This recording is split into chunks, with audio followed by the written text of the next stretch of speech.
Praise the Lord. सबको जय मसीह की। प्रभु यीशु मसीह के नाम से हम सबके जीवनों में आशीष और बरकत बोलते हैं। जितने लोग इस वक्त हमको लाइव देख रहे हैं, आज हम परमेश्वर ने जब हमें मौका दिया है इस रेजिंग रिवाइवल टीम के थ्रू कि हम परमेश्वर का वचन सबसे शेयर कर सकें और परमेश्वर के वचन के बारे में लोगों को बता सकें। और सबसे बड़ी बात, जैसे कि अभी उन्होंने स्पेशली पंजाब स्टेट के लिए ये दिन दिया गया है, तो हम पंजाब के लिए, पंजाब के लोगों के लिए हम प्रार्थना करते हैं कि परमेश्वर पंजाब को भरपूरी से आशीष दे और परमेश्वर अपने लोगों को पंजाब में बहुत आयत से इस्तेमाल करे और वो लोग जो परमेश्वर को भी नहीं जानते वो लोग भी परमेश्वर को जानने पाएँ। तो हम मीटिंग की शुरुआत करते हैं। सबसे पहले हम सब मिलकर आइए परमेश्वर का धन्यवाद करें। हम अपनी आंखों को बंद करेंगे और हम मिलकर परमेश्वर का धन्यवाद करेंगे। सर्वशक्तिमान परमेश्वर, दया के खुदा, राजाओं के राजा प्रभु यीशु मसीह, प्यारे परमेश्वर, हम आपका धन्यवाद करते हैं, आपका शुक्र करते हैं प्रभु जी। ये सुंदर समय आपने हम सबको दिया मेरे खुदा, ये महान काम होने दिया प्रभु जी, जब रेजिंग रिवाइवल टीम के थ्रू मेरे परमेश्वर ये मौका मिला है कि हम आपके वचन को लोगों के साथ बांट सकें प्रभु जी, आपकी महिमा, आपकी स्तुति कर सकें प्यारे परमेश्वर। इस समय के लिए हम आपका धन्यवाद करते हैं, आपका शुक्र करते हैं प्रभु जी। आप जिंदा खुदा हो प्रभु जी। आपका वचन कहता है जहाँ 2 या 3 आपके नाम में इकट्ठे होते हैं वहाँ आप खुद मौजूद होते हो। पिता परमेश्वर, हम विश्वास करते हैं कि आप अपने वायदे के अनुसार हम सबके साथ हो, हमारे बीच में मौजूद हो प्रभु जी, और आप हमारी अगुवाई करते हो मेरे परमेश्वर। हम आपका धन्यवाद करते हैं खुदा, आपकी तारीफ करते हैं प्रभु जी। और आने वाले समय में जितने लोग खुदा हमसे जुड़ते हैं प्रभु जी, एक एक जन तेरे नाम से आशीष पाने पाए प्रभु जी।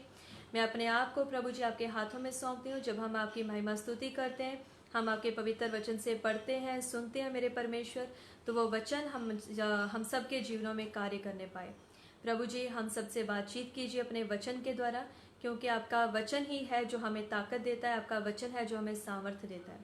हम सब मिलकर आपका धन्यवाद करते हैं प्रभु जी, आपकी तारीफ करते हैं। सारा आदर महिमा पिता तेरे नाम को दे देते हैं, क्योंकि आप सामर्थी परमेश्वर हो और आपके तुल्य और कोई नहीं है मेरे प्रभु जी।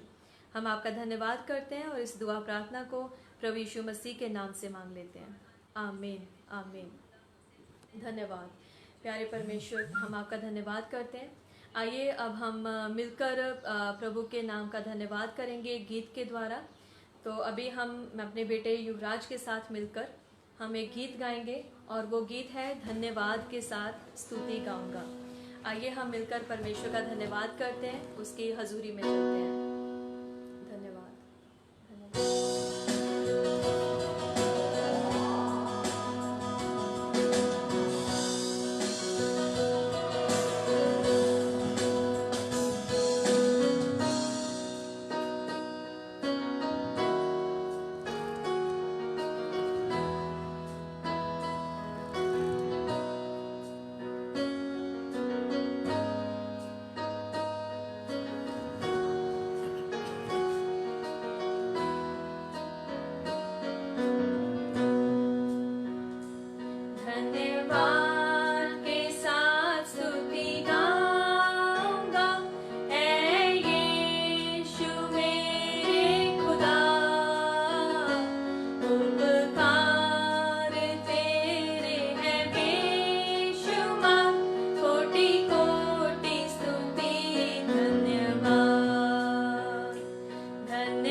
धन्यवाद करते हैं सर्वशक्तिमान परमेश्वर, राजाओं के राजा, प्रभुओं के प्रभु यीशु मसीह। खुदा हम मिलकर आपका धन्यवाद करते हैं प्रभु जी, आपकी आराधना करते हैं, आपकी तारीफ करते हैं प्रभु, आपके नाम की जय जयकार करते हैं प्रभु जी, क्योंकि आप सामर्थ्य और आपके जैसा कोई नहीं है मेरे परमेश्वर।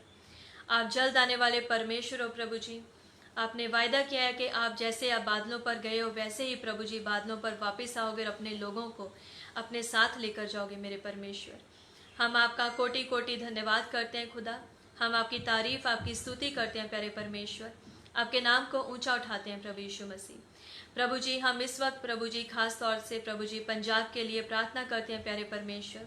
पंजाब की प्रभु जी हर एक उस स्टेट की हर एक परेशानी हर एक मुश्किल को प्रभु जी हम आपके कदमों में रखते हैं खुदा। और प्यारे परमेश्वर पंजाब के लोगों के लिए खास तौर से हम प्रार्थना करते हैं प्रभु जी, जिन लोगों के दिल अभी भी सख्त है मेरे परमेश्वर तेरे नाम के लिए, उनके दिलों को आप बदल दीजिए प्रभु जी। वो लोग जो तुझे नहीं जानते अभी तक मेरे परमेश्वर, वो लोग तुझे जानने पाए मेरे प्रभु जी। होने दीजिए खुदा कि वहाँ के लोग खुदा तेरे लिए अपने दिलों को खोल दे मेरे परमेश्वर, और प्रभु जी अपने पूरे हृदय से प्रभु जी तेरा धन्यवाद करने वाले बन सकें, तेरी प्रभु जी उन महान कामों को देख सकें परमेश्वर, तेरे प्रेम को जान सकें प्रभु जी। वो जान सकें कि आप माफ़ करने वाले परमेश्वर हो, आप चंगा करने वाले परमेश्वर हो, आप छुटकारा देने वाले परमेश्वर हो, और आप प्रभु जी हमें मुक्ति देने वाले परमेश्वर हो। प्यारे पिता हम प्रार्थना करते हैं प्रभु जी हर एक उस जन के लिए जो इस वक्त हमारे साथ जुड़ा हुआ है प्रभु जी, उनके जीवनों में तेरी आशीष तेरी बरकत को बोलते हैं प्यारे परमेश्वर। सारा आदर तेरा सारा महिमा खुदा तेरे ही नाम को देते हैं प्रभु जी, क्योंकि आपके सिवा और कोई नहीं है मेरे प्रभु जी।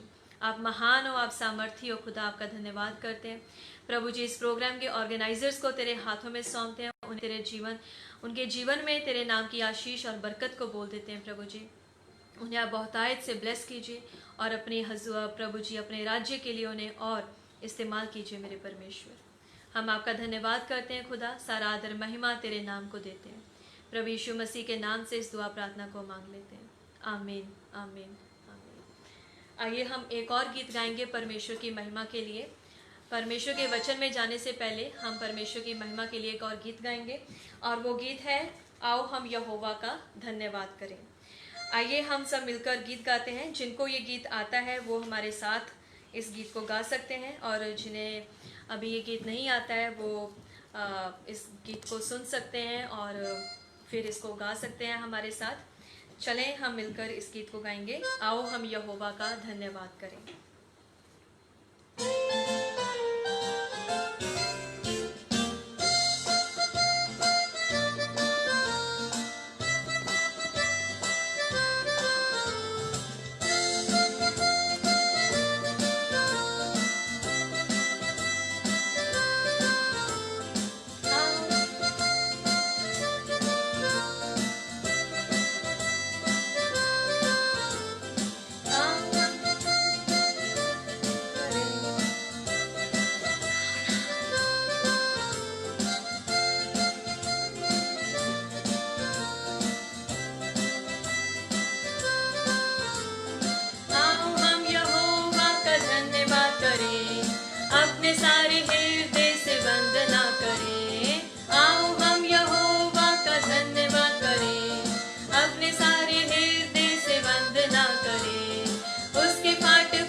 महान परमेश्वर प्रभु जी, हम आपका धन्यवाद करते हैं खुदा, आपकी तारीफ करते हैं प्रभु जी, आपका धन्यवाद करते हैं प्यारे परमेश्वर इस प्रभु जी इस महान काम के लिए, प्रभु जी इस अद्भुत समय के लिए मेरे परमेश्वर, जब हम आपकी हजूरी में आए हैं प्रभु जी, हम मिलकर आपका धन्यवाद कर सके, इसके लिए आपका धन्यवाद प्रभु जी। सारा आदर सारी महिमा तेरे ही नाम को देते हैं परमेश्वर।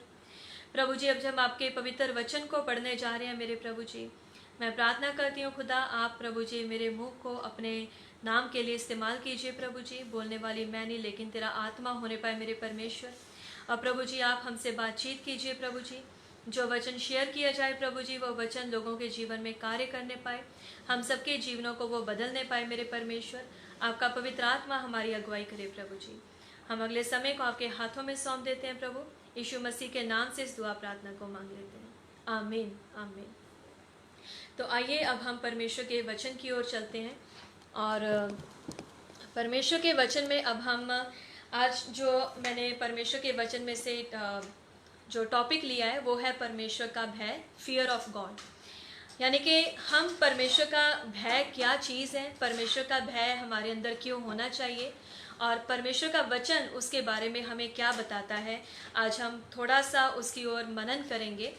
तो सबसे पहले हम परमेश्वर के वचन में से पढ़ेंगे लूका की इंजील, gospel of Luke chapter 12 verse 5, यानी कि लूका की इंजील उसका चैप्टर नंबर 12 में से हम उसकी वर्स 5 को देखेंगे कि वहाँ पर प्रभु यीशु मसीह ने एक बात बोली थी। आइए हम मिलकर परमेश्वर के वचन में से देखते हैं। चैप्टर 12 उसकी वर्स 5 से मैं पढ़ूंगी, इनफैक्ट वर्स 4 से मैं पढ़ूंगी। लिखा है, मैं तुमसे जो मेरे मित्र हो कहता हूँ कि जो शरीर को घात करते हैं परंतु उसके पीछे और कुछ नहीं कर सकते, उनसे मत डरो। यहाँ पर प्रभु यीशु मसीह ये बात कर रहे हैं कि हमें किससे डरने की ज़रूरत है और किससे डरने की ज़रूरत नहीं है।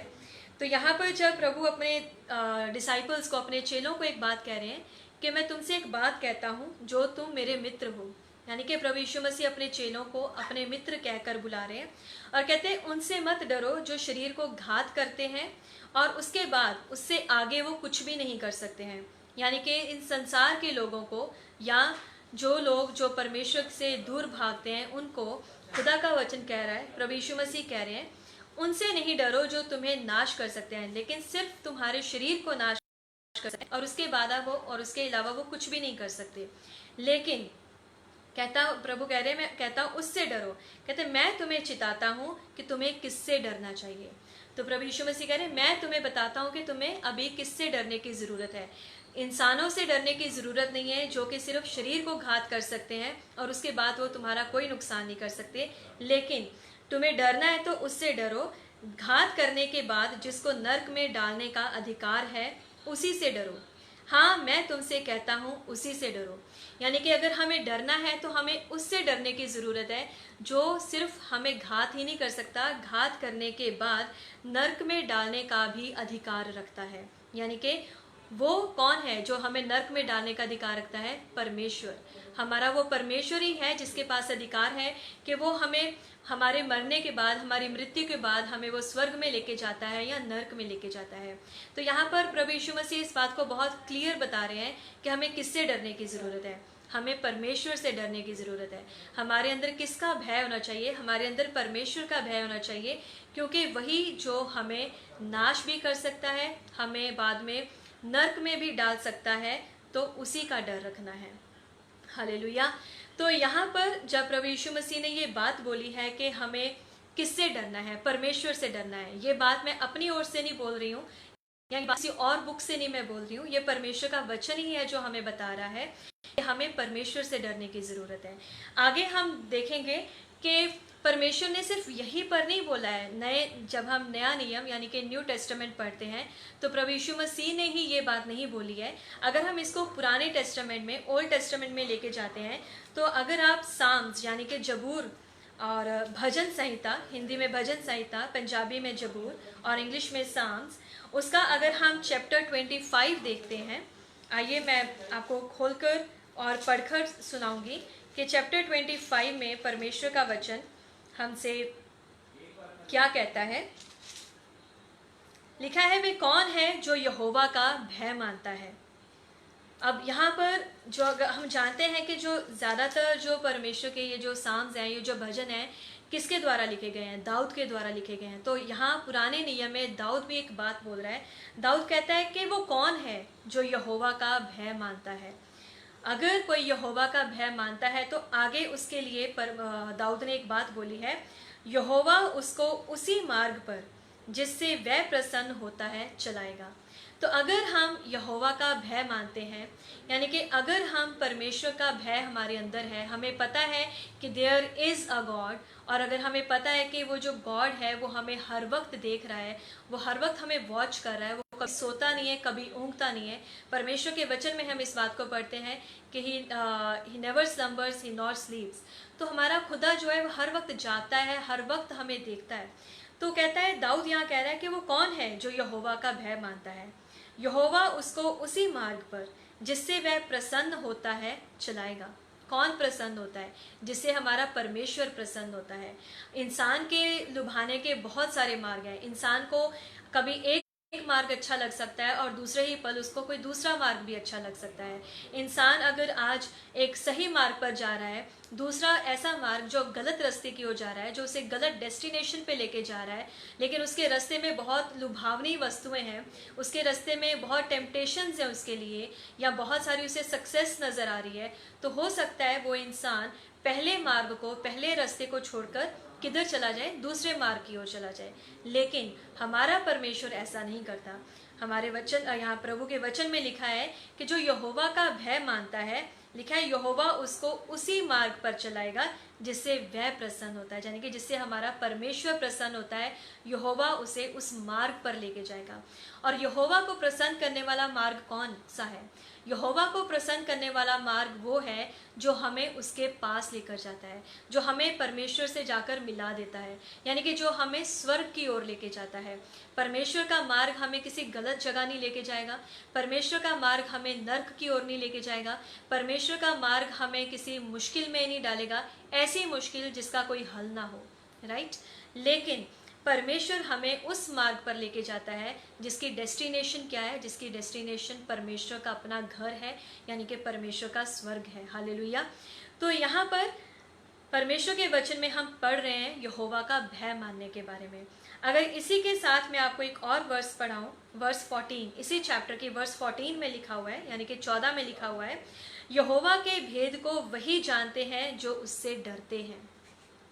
अब परमेश्वर अपने भेदों को, यानी कि परमेश्वर अपने सीक्रेट्स को परमेश्वर किसी और के ऊपर प्रगट नहीं करेगा, लेकिन जो परमेश्वर का भय मानता है, जो परमेश्वर का डर रखता है, खुदा का वचन कहता है कि यहोवा अपने भेदों को उसके ऊपर प्रगट करता है, उसके ऊपर वो अपने भेदों को जाहिर करता है, वो उसे रेवलेशंस देता है अपने वचन के बारे में, अपने प्लान्स के बारे में, अपने बारे में। तो इसका मतलब है कि हमारे लिए परमेश्वर का भय होना कितना ज़रूरी है।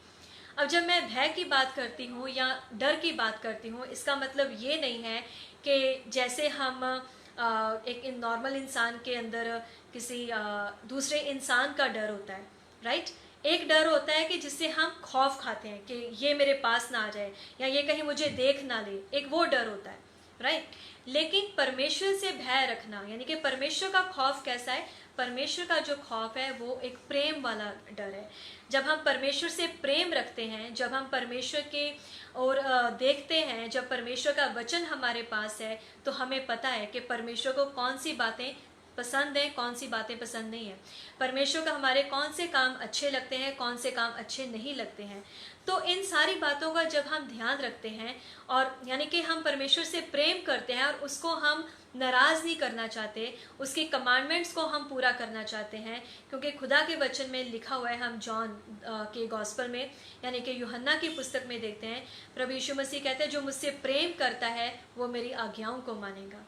तो अगर हम परमेश्वर से प्रेम करते हैं, उसकी आज्ञाओं को मानते हैं, यानी कि हमारे अंदर परमेश्वर का वो भय है, हम परमेश्वर को जानते हैं, हम परमेश्वर को समझ रहे हैं। तो उसके बाद क्या होता है? खुदा का वचन कह रहा है, मैं वापस इसी वर्स में आती हूँ, यहोवा के भेद को वही जानते हैं जो उससे डरते हैं। और वह अपनी वाचा उन पर प्रगट करेगा। अपनी वाचा को, अपने यानी कि अपनी कवनेंट को उनके ऊपर प्रगट करेगा, अपने वचन को उनके ऊपर रिवील करेगा, अपने जो उसके वचन है उनके सीक्रेट्स को वो उन लोगों के ऊपर क्या करेगा, रिवील करेगा। तो इसका मतलब है जब हम परमेश्वर का भय रखते हैं तो हमारा जो परमेश्वर के साथ रिश्ता है वो और मजबूत हो जाता है। और जब हम परमेश्वर के साथ अपने रिश्ते को और मजबूत कर लेते हैं, उससे प्रेम रखकर, उसका भय मानकर, तो खुदा हमारे ऊपर अपने जो रेवलेशंस हैं उनको प्रकट करता है। हालेलुया। और इसके बाद जब हम यहाँ पर 2 वर्सेस हमने पढ़े हैं, तो अगर हम और आगे परमेश्वर के वचन में देखते हैं कि हमें कि गॉड परमेश्वर को कैसे पता चलता है कि हम उसका भय मान रहे हैं, या सिर्फ यही बात है कि जो प्रभु यीशु मसीह को जानने वाले लोग हैं वो ही परमेश्वर का भय मानते हैं, और जो दूसरे लोग जो परमेश्वर का भय नहीं मानते, क्या परमेश्वर उनके ऊपर अपने आप को प्रकट नहीं करेगा? यहाँ के लिए, इस क्वेश्चन के लिए हमारे पास बाइबल में ही एक उत्तर है। जब हम एक्ट्स में यानी कि प्रेरितों के कार्य में पढ़ते हैं चैप्टर 10, वहाँ पर एक जन के बारे में बात की गई है जिसका नाम कुरनेलियस है।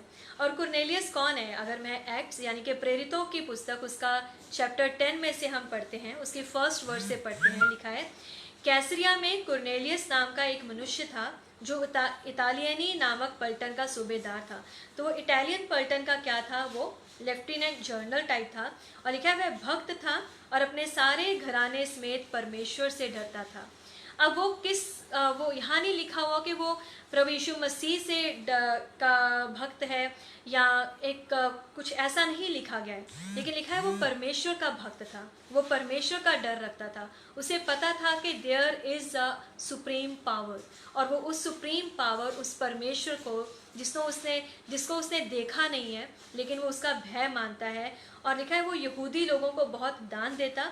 खुद वो इटालियन है, लेकिन वो यहूदी लोगों को, लिखा है, बहुत दान देता था और बराबर परमेश्वर से प्रार्थना करता था। कि 3 क्वालिटीज़ उसकी बताई गई हैं, 4 क्वालिटीज़ इनफैक्ट बताई गई हैं। वो भक्त है, वो सारे घराने समेत परमेश्वर से डरता है, और उसकी भक्ति ऐसी नहीं है कि आज प्रार्थना करी है, कल नहीं करी है, फिर एक दिन करी है, कभी भक्त है कभी नहीं है, नहीं। यानी कि उसका लाइफ स्टाइल ऐसा है, उसका जीवन जीने का तरीका ऐसा है कि वो हर वक्त परमेश्वर के भय में जीता है। उसे पता है कि परमेश्वर उसे देख रहा है। और दूसरी क्वालिटी है कि वो अपने पूरे घराने समेत, अपनी पूरी फैमिली के साथ मिलकर परमेश्वर का डर मानता है, यहूदी लोगों को बहुत दान देता था और बराबर परमेश्वर से प्रार्थना करता था। तो जब ये सारी क्वालिटीज़ परमेश्वर ने स्वर्ग में बैठे हुए नीचे जब कुरनेलियस को देखा, तो परमेश्वर ने उसके पास एक दूत को भेजा है। अब परमेश्वर उसको बताना चाहते हैं कि तू जिस परमेश्वर की उपासना करता है, जिस परमेश्वर का तू डर रखता है, जिस परमेश्वर से तू प्रार्थना करता है, वो परमेश्वर कौन है। अब गॉड अपने आप को उसके ऊपर रिवील करने जा रहे हैं। और रिवील कैसे करते हैं कि उसके पास एक दूत को भेजते हैं, और दूत उसे जाकर बताता है।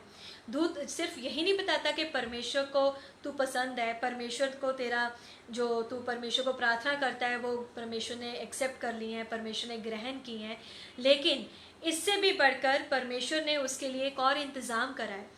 परमेश्वर उसके लिए एक अपने दास को तैयार कर रहे हैं दूसरी तरफ, कि वो दास जाए और उसको जाकर परमेश्वर के बारे में बताए, उसके घराने को परमेश्वर के बारे में बताए, और उसे बताए कि सच्चा और जीवित परमेश्वर कौन है, उसका वचन क्या कहता है, और उसको जानने के लिए, उसको ग्रहण करने के लिए उसको क्या करने की ज़रूरत है। हालेलुया। तो यहाँ पर हम पूरे अध्याय में जब पढ़ते हैं तो कैसे पतरस को परमेश्वर तैयार करते हैं कि वो कुरनेलियस के पास जाएगा, उसे परमेश्वर का वचन सुनाएगा। हालेलुया। तो यहाँ पर हमने क्या देखा है कि जब कुरनेलियस, जो कि एक इटालियन है, एक सूबेदार है पलटन का, और वो परमेश्वर का भय मान रहा है, तो परमेश्वर उसको एक्नॉलेज कर रहे हैं, परमेश्वर उसके पास अपने एक एंजल को भेज रहे हैं मैसेज देकर। ठीक है। तो यहाँ पर हमने ये चीज़ को देखा है कि जब कोई अन्य जाति वाला भी परमेश्वर का भय मानता है, उसे पता है कि परमेश्वर है और उसका वो भय भी रखता है, तो परमेश्वर उसका इंतज़ाम खुद करते हैं। हालेलुया। तो इसी को जब हम ये कुरनेलियस के बारे में पढ़ते हैं, उसके बाद अगर हम इस चीज़ को देखें, एक जगह पर मैं लेके जाऊंगी आपको, साम्स उसका यानी कि भजन संहिता उसका हम अगर चैप्टर 119 देखते हैं, 119 अध्याय की अगर हम वर्स 74 देखेंगे, 119 उसकी वर्स 119 चैप्टर उसकी वर्स 74 देखेंगे तो लिखा हुआ है, तेरे डरवैये मुझे देखकर आनंदित होंगे क्योंकि मैंने तेरे वचन पर आशा लगाई है। और ये वचन किसके जीवन में पूरा भी हुआ? यही वचन कुरनेलियस के जीवन में पूरा भी होता है, क्योंकि वो परमेश्वर का डरवैया है, वो परमेश्वर का डर रखने वाला है। और उसने लिखा है कि मुझे देखकर तेरे डरवैये आनंदित होंगे, यानी कि जब पतरस और पतरस के साथ और प्रेरित उसके घर जाते हैं और वो देखते हैं कि कैसे परमेश्वर ने उसके ऊपर इतना अनुग्रह किया हुआ है।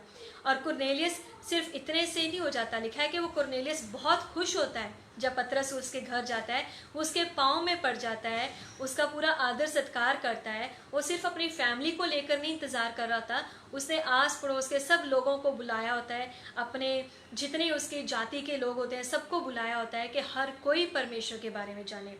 तो वहाँ पर उसका ये वचन जो हमने अभी पढ़ा 74 आवर्स, ये उसके जीवन में वहाँ पर कुरनेलियस के जीवन में हम पूरी होते देख भी रहे हैं।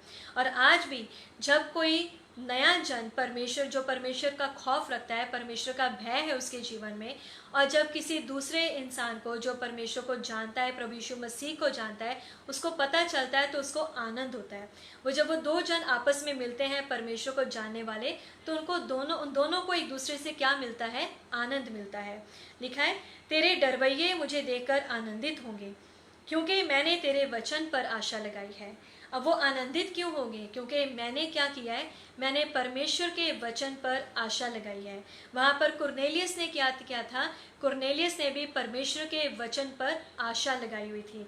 जब दूत के द्वारा परमेश्वर ने अपना वचन उसके पास भेजा, क्या वचन था? कि जाकर पतरस को बुला तो वो आकर तुझे वचन सुनाएगा। अगर हम उसको आगे पढ़ते हैं कि कैसे दूत ने उसको ये बात बोली थी कुरनेलियस को, तो मैं आपके लिए पढ़ देती हूँ। लिखा है, तो दूत ने उसे बोला, हे कुरनेलियस।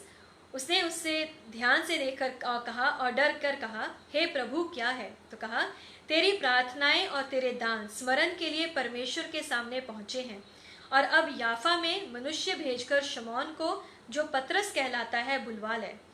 वह शमौन चमड़े का धंधा करने के यहाँ अतिथि है, जिसका घर समुद्र के किनारे है। जब वह स्वर्गदूत जिसने उससे बातें की चला गया, तो उसने उसी वक्त कुरनेलियस ने क्या करा है? अपने दो सेवक जो हर वक्त उसके पास रहते थे, उन्हें भेजा कि जाओ, उस जगह पर जाओ और वहाँ से पतरस को लेकर आओ, क्योंकि परमेश्वर ने मुझे ये वचन भेजा है। तो यहाँ पर उसने परमेश्वर के वचन पर आशा लगाई तो उसे आनंद मिला। कब आनंद मिला? जब पतरस उसके घर आ जाता है और पतरस के द्वारा वो परमेश्वर का वचन सुनता है, बपतिस्मा लेता है और परमेश्वर को अपने जीवन का उद्धारकर्ता मान लेता है। इसी अध्याय में जब हम आगे भी पढ़ते हैं, वर्स 79 भी मैं पढ़ूंगी। लिखा है, जो तेरा भय मानते हैं वे मेरी ओर फिरें, तब वे तेरी चितौनियों को समझ लेंगे। अब जो परमेश्वर का भय मानते हैं वो जब परमेश्वर की ओर फिरेंगे, या वो जब उस इंसान की बात को सुनेंगे जो परमेश्वर को जानता है, जो परमेश्वर का वचन सिखाता है, जो परमेश्वर के बारे में हमें और बताता है, अगर हम उसकी ओर मुड़ते हैं तो लिखा है, मैं तेरी चितौनियों को उन्हें समझाऊंगा और वो उसे समझ लेंगे। यानी कि मैं तेरे वचन को उन्हें समझाऊंगा, मैं तेरी जो आज्ञाएं हैं उनको समझाऊंगा, तो वो उसको मान लेंगे। क्योंकि परमेश्वर के वचन को मानना, परमेश्वर के वचन को सुनकर उसके ऊपर चलना एक इंसान के अपनी समझ से नहीं होता है। जब तक हम परमेश्वर का हमारे ऊपर अनुग्रह ना हो, जब तक परमेश्वर हमें वो अनुग्रह ना दे, तब तक हम परमेश्वर के वचन को सुनकर उसको मान भी नहीं सकते हैं। क्योंकि बहुत सारे हैं जो परमेश्वर का वचन सुनते हैं, बहुत सारे हैं जो परमेश्वर के पास भी आते हैं, लेकिन चंगाई लेते हैं और चंगाई लेकर चले जाते हैं। जब प्रभु यीशु मसीह आए थे इस धरती पर, प्रभु यीशु मसीह के पास भीड़ों की भीड़ें आती थी, भीड़ें प्रभु यीशु मसीह के पीछे चलती थी, लेकिन हर किसी ने प्रभु ग्रहण नहीं किया। हर किसी ने प्रभु यीशु मसीह को अपना उद्धारकर्ता ग्रहण नहीं किया। उस भीड़ में बहुत सारे लोग ऐसे होते थे जो सिर्फ चंगाई लेने के लिए आए थे, बहुत सारे ऐसे थे जो सिर्फ देखने आते थे कि ये क्या कर रहा है, और ज़्यादातर लोग ऐसे भी होते थे जो सिर्फ मुफ्त का खाना खाने के लिए आते थे। जब उन्हें एक बार प्रभु ने वो खाना खिलाया तो हर बार वो पीछे होने लग गए कि अब हम जाएंगे तो हमें फिर से खाना मिलेगा। तो यहाँ पर परमेश्वर का अनुग्रह जब हमारे ऊपर होता है तो खुदा का वचन हमारे जीवन में काम करता है, और जब परमेश्वर का वचन हमारे जीवन में काम करता है तो हमारा जीवन बदल जाता है। उसकी चितौनियाँ हमारे जीवन में जब काम करती हैं तो हमारा जीवन बदल जाता है। और ये सब कुछ तभी होता है जब हम उसकी ओर फिरते हैं। उसकी ओर फिरते हैं यानी कि जब हमारे अंदर परमेश्वर का भय होता है। परमेश्वर का भय आने से जब हम परमेश्वर की ओर देखते हैं, जब हम परमेश्वर की ओर देखते हैं तो उसका वचन हमें क्या देता है, उसका वचन हमें सिखाता है, उसका वचन हमें समझाता है, और उसका वचन हमें तसल्ली देता है। हालेलुया। आगे हम इसी जो परमेश्वर के भय के बारे में ही पढ़ेंगे। अभी हम भजन संहिता उसका अध्याय 37 यानी कि 37 चैप्टर को हम खोलेंगे, और उसकी अगर हम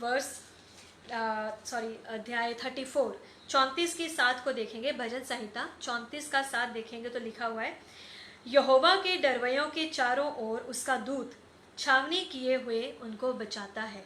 व्हाट अ वंडरफुल प्रॉमिस कि परमेश्वर हमें क्या कह रहा है। खुदा का वचन कहता है जो यहोवा के डरवैये होते हैं, जो परमेश्वर का भय मानते हैं, उनके लिए परमेश्वर क्या करते हैं। लिखा है परमेश्वर के दूत, कोई इंसान नहीं, कोई सिपाही नहीं जो इस धरती का हो, लेकिन जो परमेश्वर के दूत हैं। परमेश्वर अपने स्वर्ग दूतों को भेज देता है कि वो परमेश्वर के लोग जो परमेश्वर का डर रखते हैं, जो परमेश्वर के डरवैये हैं, उनके चारों ओर वो क्या करेंगे, उनके चारों ओर वो छावनी करके रखते हैं और परमेश्वर के लोगों की वो रक्षा करते हैं। परमेश्वर अपने स्वर्ग दूतों को नियुक्त कर देता है अपने डरवैयों के लिए, क्योंकि जब हम परमेश्वर का भय मानते हैं, जब हम परमेश्वर के पीछे चलते हैं, जब हम परमेश्वर के पास जाते हैं तो खुदा भी हमारे पास आते हैं। पर हम सुनते हैं कि जब हम एक कदम परमेश्वर की ओर बढ़ाते हैं तो खुदा 10 कदम खुद आगे बढ़कर हमारे पास आ जाते हैं, क्योंकि हमारे प्रेम से पहले परमेश्वर ने हमसे प्रेम किया है। हम परमेश्वर से प्रेम नहीं करते थे, हम परमेश्वर को जगह जगह ऐसे ही ढूंढ रहे थे। हमें नहीं पता था कि परमेश्वर से प्रेम कैसे करते हैं। हमें नहीं पता था कि परमेश्वर को जहाँ हम बैठे हैं जैसे हैं वैसे ही हम परमेश्वर को पा सकते हैं। हम तो अलग अलग जगहों पर जाते थे। हमें लगता था हम पहाड़ों पर चले जाएंगे शायद तब परमेश्वर मिल जाएगा। हमें लगता था कहीं हम दूर जाकर बैठ जाएंगे, अकेले कहीं बैठ जाएंगे तो तब हमें परमेश्वर मिल जाएगा। नहीं, लेकिन हमारी दौड़, जो हमारी भागदौड़ थी परमेश्वर को पाने की, वो ऐसे ही चलती रहती अगर परमेश्वर हमें ना पकड़ते। लेकिन जब परमेश्वर ने हमें पकड़ लिया, जब परमेश्वर ने हमें ढूंढ लिया, जब उसने हमें पा लिया, तो कोई भी ताकत हमें परमेश्वर से अलग नहीं कर सकती। तो जब परमेश्वर ने हमें पकड़ लिया, जब वो परमेश्वर का भय हमारे अंदर आया, खुदा को हम जानते हैं, परमेश्वर का भय हमारे अंदर है, तो परमेश्वर हमें अद्भुत चीज़ों से हमें ब्लेस करते हैं। उसके अद्भुत कामों को हम अपने जीवन में देखते हैं। जब हम इस वर्ष को पढ़ रहे हैं तो कितने ही आनंद की बात है कि जब हम परमेश्वर का भय रखते हैं, जब हम परमेश्वर को जानते हैं, तो हम परमेश्वर की नज़र में कोई आम लोग नहीं रह जाते। खुदा का वचन कहता है कि जब हम परमेश्वर की ओर जाते हैं, या जब हम परमेश्वर को अपना उद्धारकर्ता मान लेते हैं, तो हम परमेश्वर की निज प्रजा में शामिल हो जाते हैं। परमेश्वर हमें अपने बेटे और बेटियां होने का भी अधिकार देता है। तो वो हमें सिर्फ ऐसे ही नहीं एक इंसान की नज़र की तरह नहीं देख रहा है, लेकिन वो हमें अपने बेटे और बेटियों की तरह देखता है। और जब ये वचन को पढ़ा था, सबसे पहले जब हम लूका 12 में पढ़ा था, तो लिखा प्रेरितों को वो यीशु क्या कह रहे हैं कि मैं तुम्हें जिन्हें मैं मित्र कहता हूँ। प्रभु यीशु मसीह ने अपने चेलों को, अपने जो प्रेरित थे उनके साथ, जो चेले उनके साथ होते थे, प्रभु ने उनको मित्र कहकर बुलाया। कितनी बड़ी बात है। और यहाँ पर जब हम प्रभु यीशु मसीह पर विश्वास करते हैं, जब उसका डर, उसका भय हमारे जीवन में होता है, तो खुदा का वायदा है हमारे साथ कि वो अपने दूतों को हमारी रक्षा के लिए भेजता है। उसके दूत हमारे चारों ओर छावनी किए हुए रहते हैं। वो आधे घंटे के लिए या 1 घंटे के लिए नहीं आते, वो हर वक्त हमारे साथ होते हैं, वो हर वक्त हमें बचाते हैं, क्योंकि ये जो वर्स है वो लिखा है छावनी किए हुए उनको बचाता है, it is present tense, right. तो वो परमेश्वर का वचन आज भी वो जिंदा वचन है। बेशक ये 2000 से भी पहले का वचन लिखा गया हो, कभी भी लिखा गया हो, लेकिन ये आज भी जिंदा है। क्योंकि जो परमेश्वर है, जब हम पढ़ते हैं यूहन्ना की इंजील, जॉन गॉस्पेल में फर्स्ट वर्स से ही कि आदि में वचन था, वचन ही परमेश्वर था और वचन ही परमेश्वर के साथ था, और वही वचन आज हमारे पास है बाइबल की फॉर्म में, और वही वचन देहधारी हुआ था और प्रभु यीशु मसीह के रूप में इस धरती पर आया था। और जब वो प्रभु यीशु मसीह अब हमारे साथ है वचन के फॉर्म में, वो प्रभु यीशु मसीह हमारे साथ है पवित्र आत्मा के रूप में, और प्रभु यीशु मसीह का वायदा है, परमेश्वर पिता का वायदा है कि जब हम उसका डर रखते हैं, जब उसका भय हमारे जीवन में आता है, तो वो अपने दूतों को हमारी रक्षा के लिए भेजता है। तो हमें किसी से डरने की ज़रूरत नहीं है। किससे डरने की ज़रूरत नहीं है? हमारे अंदर इंसानों का भय नहीं होना चाहिए कि आज अगर मैं परमेश्वर को जानता हूँ, या आज अगर मैं प्रभु यीशु मसीह को जानती हूँ या जानता हूँ, तो लोग क्या कहेंगे। हमें इन बातों से डरने की ज़रूरत नहीं है, क्योंकि इंसान का डर हमें कहीं भी नहीं लेकर जाएगा। लेकिन जब हमारे अंदर परमेश्वर का डर आता है, जब हमारे अंदर परमेश्वर का भय आता है, तो वो हमें स्वर्ग तक लेके जाता है, वो हमें परमेश्वर से मिलाता है।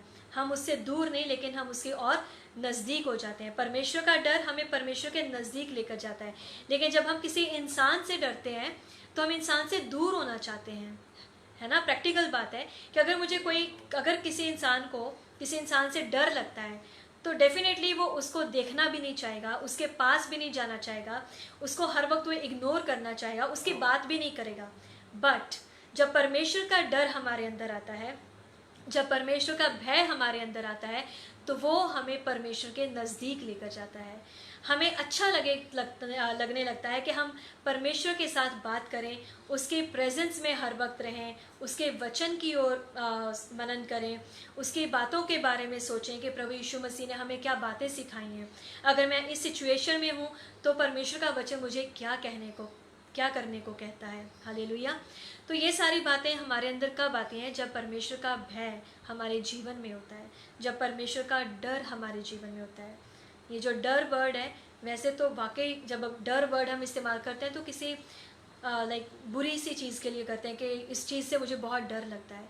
लेकिन जब हम परमेश्वर का भय मानते हैं, वो जो डर है, वो परमेश्वर का जो भय है, वो प्रेम है कि हम परमेश्वर से प्रेम करते हैं, परमेश्वर का भय मानते हैं, क्योंकि वो हर जगह पर मौजूद है, वो हर वक्त मुझे देखता है, उसकी आंखें कभी बंद नहीं होती मेरे ऊपर से, उसकी नज़रें, उसकी आंखें हमेशा मुझे देखती रहती हैं। हालेलुया।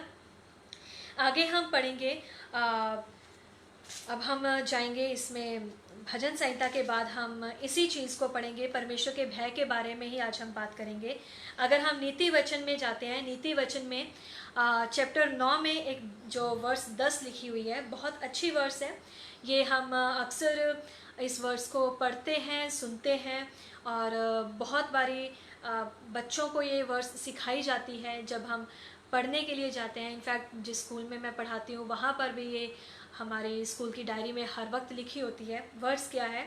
यहोवा का भय मानना बुद्धि का आरंभ है, और परम पवित्र परमेश्वर को जानना ही समझ है।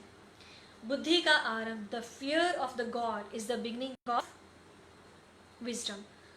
तो हमें बुद्धि कब आती है? जब परमेश्वर का भय हमारे अंदर आता है, जब हम परमेश्वर का भय मानते हैं, हमारे अंदर जब परमेश्वर का भय आता है, तो वो भय हमारे अंदर क्या लेकर आता है? बुद्धि को लेकर आता है।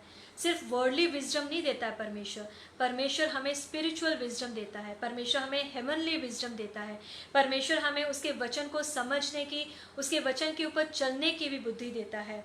क्योंकि संसार की बुद्धि क्या है? संसार की बुद्धि नाश होने वाली। संसार की बुद्धि हमें स्वर्ग तक नहीं लेके जा सकती। संसार की जो बुद्धि है वो लिमिटेड है, जो वर्ल्ड का विजडम है वो लिमिटेड है। बट जो परमेश्वर की ओर से हमें बुद्धि मिलती है, जो परमेश्वर की ओर से हमें समझ मिलती है, उसका कोई अंत नहीं है, वो असीमित है, वो अनलिमिटेड है। और वो बुद्धि हमें परमेश्वर के वचन से मिलती है।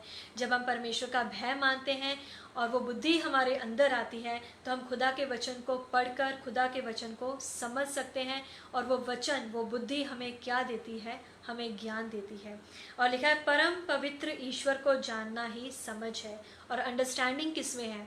अंडरस्टैंडिंग इसमें है जब हम परमेश्वर को समझ लेते हैं, जब हम परमेश्वर को जान लेते हैं। समझना तो मुश्किल है, लेकिन हाँ, जब हम परमेश्वर को जान लेते हैं तो हमारे अंदर वो सही समझ आती है। परमेश्वर को जानना मतलब कि परमेश्वर कोई ऐसी चीज़ नहीं है जिसको मैं एक जगह से उठाकर दूसरी जगह पर रख दूँ। परमेश्वर कोई ऐसी कोई मूर्त नहीं है। परमेश्वर कोई सी फोटो में नहीं रहते। परमेश्वर, our God is omni present.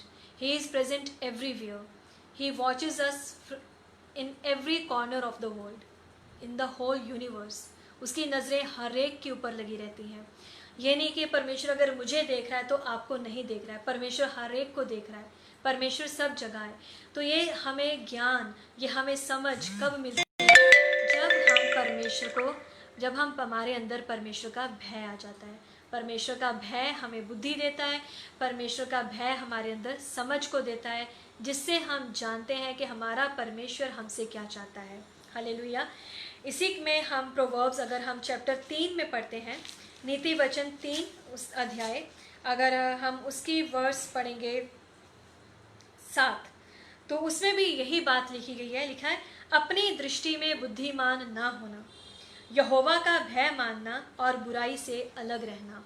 यहाँ पर जो चैप्टर 3 अगर हम पढ़ते हैं तो लिखा है युवकों के लिए सलाह। ये पूरे चैप्टर में जो यूथ है, जो यंग है पीपल हैं, उनके लिए परमेश्वर ने अपने दास सुलेमान के थ्रू कमांड्स दी गई हैं कि जो यंग पीपल है उन्हें अपना लाइफस्टाइल कैसा रखना चाहिए। और यहाँ पर लिखा है कि अपनी दृष्टि में बुद्धिमान ना होना। हमने ये नहीं कहना है कि मैं बहुत समझदार हूँ, मेरे में बहुत बुद्धि है और मैं अपनी ही बुद्धि पर भरोसा रखूँ। नहीं, परमेश्वर का वचन हमें कहता है यहोवा का भय मानना। और जब हम यहोवा का भय मानते हैं तो हम बुराई से बचे रहते हैं। लिखा है यहोवा का भय मानना और बुराई से अलग रहना, क्योंकि हमारी बुद्धि हमें गलत रास्ते पर भी लेके जा सकती है। अगर हम ऐसी बुद्धि है, अगर संसार की बुद्धि मुझे क्या कहेगी कि ढेर सारा पैसा बनाना है, बहुत सारा नाम कमाना है, नेम फेम सब कुछ होना चाहिए, वेल्थ होना चाहिए। अब उस वेल्थ को पाने के लिए हमारी बुद्धि हमें सही रास्ता भी दिखा सकती है, उस वेल्थ को पाने के लिए हमारी बुद्धि हमें गलत रास्ते पर भी लेके जा सकती है। बट अगर परमेश्वर की बुद्धि, परमेश्वर का भय हमारे अंदर होगा तो परमेश्वर का भय हमें कभी भी गलत रास्ते पर नहीं जाने देगा। वो हमेशा हमें बुराई से बचा के रखेगा। तो यानी कि परमेश्वर का भय हमारे मन की भी चौकसी करता है। परमेश्वर का जो भय हमारे अंदर आता है वो हमारे अंदर परमेश्वर के हमारे मन को चौकसी करता है, हमारे थॉट्स को वो कंट्रोल में रखता है कि हमारे थॉट्स कहीं उधर उधर भटके ना, हमारा मन कहीं दुनियावी चीज़ों में ज़्यादा ना भटके। हालेलुया।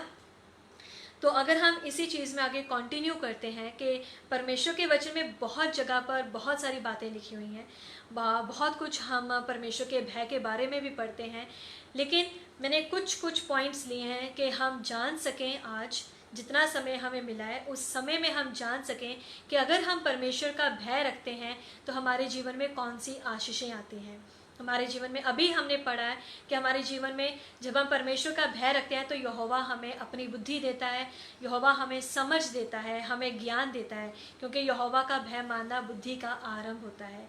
जब हम परमेश्वर का भय मानते हैं तो यहोवा अपने स्वर्ग दूतों को हमारे लिए नियुक्त करता है जो हमारी सुरक्षा करते हैं। हालेलुया। और जब हम यहोवा का भय मानते हैं तो हम परमेश्वर के और नज़दीक हो जाते हैं। यहोवा का डर हमें यहोवा से दूर नहीं लेकिन यहोवा के नज़दीक लेकर जाता है। हालेलुया। आगे हम एक और पढ़ेंगे, नीति वचन में ही पढ़ेंगे, उसका चैप्टर 28 अध्याय 28 और उसकी मैं वर्स 14 पढ़ूंगी, जिसमें लिखा हुआ है जो मनुष्य निरंतर प्रभु का भय मानता रहता है वह धन्य है। अब तो यहाँ मतलब सारी बातें पूरी हो जाती हैं। लिखा है कि जो यहोवा का भय मानता है, जो इंसान परमेश्वर का हर वक्त भय मानता है। हर वक्त भय मानने का मतलब है कि ये नहीं कि जब मैं चर्च में बैठा हूँ या जब मैं आराधना करने के लिए बैठी हूँ तो परमेश्वर का भय मेरे अंदर है। लेकिन जब मैं जैसे ही उस आराधना से हटी, दुनियावी कामों में लग गई और वहाँ मैं हेर फेर करने लग गई हूँ, मैं लोगों की बुराइयाँ भी कर रही हूँ, मैं बुराइयाँ सुन भी रही हूँ, मैं लोगों का बुरा सोच भी रही हूँ, मैं लोगों के प्लान्स को ख़राब भी कर रही हूँ, राइट। तो यानी कि उस समय पर परमेश्वर का भय मेरे अंदर नहीं है, तो वो गलत है।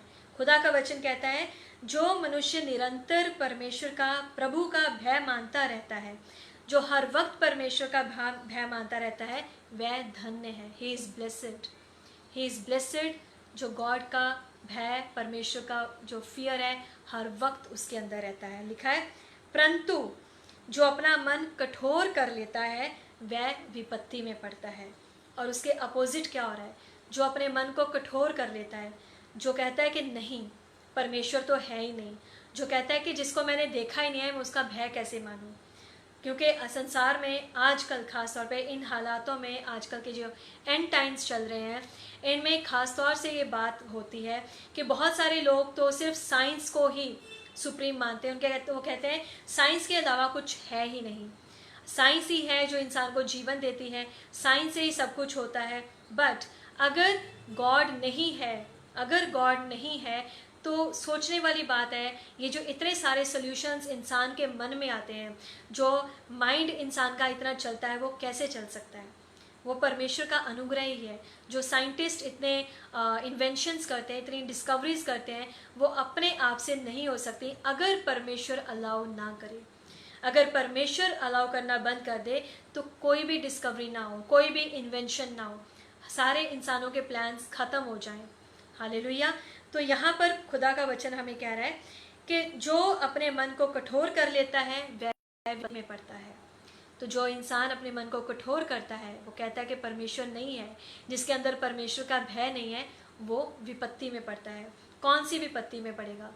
वो वाली विपत्ति है जो कभी ख़त्म होने वाली नहीं है, यानी कि वो नर्क की आग है। अगर हमारे अंदर परमेश्वर का भय ही नहीं है, अगर हम कहें कि आज परमेश्वर है ही नहीं, तो हम क्या कर रहे हैं? परमेश्वर से दूर जा रहे हैं। और अपने अब खुद से परमेश्वर का जब हम इनकार कर देते हैं तो खुदा हमें छोड़ देता है, खुदा हमें नर्क की आग में डाल देगा, उसके पास और कोई ऑप्शन ही नहीं रहेगी। तो इसके साथ ही मैं एक और वर्स पढ़ूंगी और उसके बाद हम परमेश्वर के वचन के बाद हम प्रार्थना करेंगे। इसका नीति वचन का ही अध्याय 29 उसकी वर्स 25 पढ़ूंगी मैं। लिखा है मनुष्य का भय खाना फंदा हो जाता है। अगर हम इंसान का भय रखते हैं, बात आ गई। पहले अभी हम डिस्कस भी कर रहे थे कि परमेश्वर का भय तो हमें परमेश्वर के पास लेकर जाता है कि लेकिन इंसान का भय हमें उससे दूर कर देता है। लिखा मनुष्य का भय खाना फंदा हो जाता है, परंतु जो यहोवा पर भरोसा रखता है उसका स्थान ऊंचा किया जाएगा। हालेलुया। तो जो यहोवा पर भरोसा रखता है, जो यहोवा का भय मानता है, क्या होगा? उसका स्थान ऊंचा किया जाएगा। इस संसार में तो परमेश्वर अपने लोगों को एग्जॉल्ट करता ही है, क्योंकि लिखा है जो अपने आप को दीन करता है परमेश्वर उसको ज़रूर ऊंचे पर उठाता है। जब हम अपने आप को परमेश्वर के सामने दीन कर देते हैं, नम्र करते हैं, तो खुदा हमें उठाता है। और यहाँ पर सिर्फ संसार में उठाने की बात नहीं है, लेकिन परमेश्वर हमें ऊंचे पर लेके लिखा है उसका स्थान ऊंचा किया जाएगा। वो हमें स्वर्ग में भी अच्छे स्थानों पर बिठाएगा। ये परमेश्वर का वादा है। जब हम परमेश्वर का भय मानते हैं, परमेश्वर के साथ जुड़े रहते हैं, उसकी वाचाओं को पूरा करते हैं, उसके वचनों पर चलते रहते हैं, तो प्रभु यीशु मसीह वादा करके गए हैं कि जैसे कि मैं जा रहा हूँ ताकि अपने पिता के घर तुम्हारे लिए जगह तैयार करूँ, और फिर मैं आऊँगा और तुम्हें लेकर जाऊँगा। वो वायदा हर एक के लिए है, लेकिन उस इंसान के लिए जो परमेश्वर के वचनों पर चलता है, जो परमेश्वर का भय मानता है। हालेलुया। तो हमने इस थोड़े से समय में जो हम परमेश्वर के वचन में से देखा है, परमेश्वर के भय के बारे में, प्रार्थना करती हूँ कि परमेश्वर का वचन हम सबके जीवनों में जो सुन रहे हैं, जिन्होंने सुना है, जो पढ़ते हैं, हम सबके जीवनों में ये फल लेके आए। तो मैं वचन को यहाँ पर अभी बंद करती हूँ और आइए हम मिलकर प्रार्थना करते हैं कि वचन हम सबके जीवनों में काम करे। हालेलुया। धन्यवाद सर्वशक्तिमान सेनाओं के यहोवा परमेश्वर। प्रभु जी आप सच्चे और ज़िंदा परमेश्वर हो। प्रभु जी हम आपका धन्यवाद करते हैं और प्रभु जी धन्यवाद करते हैं इस सुंदर समय के लिए जो आपने हमें दिया, ताकि हम मिलकर आपके वचन को पढ़ सके, सुन सके मेरे परमेश्वर। प्रभु जी प्रार्थना करती हूँ जो वचन आज शेयर किया गया है, ये वचन मेरे जीवन में, उन सबके जीवन में जिन्होंने इस वचन को सुना मेरे परमेश्वर, उनके जीवनों में ये 60 गुना 100 गुना फल लाने पाए मेरे परमेश्वर। और प्रभु जी हम प्रार्थना करते हैं कि आपका भय हमारे अंदर हमेशा बना रहे, ये पल भर के लिए, एक दिन के लिए, एक घड़ी के लिए नहीं, लेकिन जीवन भर खुदा हम तेरे भय में जी सकें, ताकि तेरी उन सारी आशीषों को पा सकें जो तूने अपने डरवैयों के लिए रखी हुई हैं। हालेलुया। प्यारे परमेश्वर, मैं प्रार्थना करती हूँ एक बारी फिर से प्रभु जी इस टीम के लिए जिन्होंने ये प्रोग्राम को ऑर्गेनाइज करा। प्रभु जी आप इन्हें बहुतायत से इस्तेमाल कीजिए, एक एक जन को जो इस टीम के साथ जुड़ा हुआ है उन्हें ब्लेस कीजिए मेरे परमेश्वर। और पंजाब के लिए मैं प्रार्थना करती हूँ, खुदा पंजाब में जब इतना ज़्यादा प्रभु जी वहाँ पर नशे की प्रॉब्लम चल रही है मेरे खुदा, तो प्रभु जी उस नशे को प्रभु जी आप उस स्टेट से जड़ से ख़त्म कर दीजिए प्रभु जी। वहाँ के लोगों के प्रभु जी दिलों को आप नरम कीजिए कि वो वचन को सुने, वचन को मानने वाले बने और तेरा भय उन लोगों के जीवनों में आने पाए प्रभु जी। धन्यवाद करती हूँ प्यारे परमेश्वर, सारा आदर महिमा पिता आपके नाम को दे देती हूँ। इस दुआ प्रार्थना को आपके बेटे हमारे उद्धारकर्ता प्रभु यीशु मसीह के नाम से मांग लेते हैं, आमीन आमीन। सबको जय मसीह की। परमेश्वर आप सबको आशीष दे। धन्यवाद करते हैं। Thank you Jesus.